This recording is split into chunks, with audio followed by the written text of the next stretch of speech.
Dan, if we pick up on some of these points and piece it together from what it means for profit margins, that's the number one issue now when we enter earnings season. We've had these booming sales that you mentioned, some of the companies trying to manage those costs around wages in particular at this point, but still getting some higher input costs. We've also seen those that can enact the pricing power and lifting prices at this stage during the pandemic. Where do we go from here? Do you think these same companies will have pricing power down the track, and will they still enjoy the booming sales to compensate for any of the heat that they're facing on prices?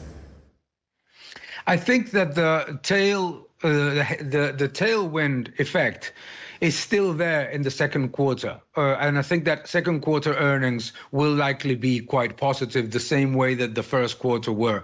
I think that we're starting to show the cracks in the idea that EPS and margins are going to continue to go up in the second part of the year and 2022. For example, we look at the margins of companies that have big market share, or that have there are big conglomerates with huge exposure to public services, be it utilities, etc. It's very, very difficult for them to pass the prices to the consumer.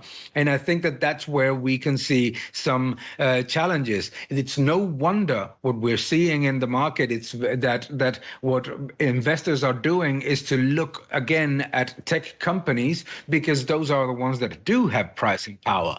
The concern I have is with the ones that sort of are perceived as rent-seeking businesses, or that have very elevated levels of market share and have very close ties to governments, because governments are starting to put the brakes on prices, and therefore margins, particularly in 2022, are likely to be a lot less exuberant than what we expect, particularly as well in the so-called value sector.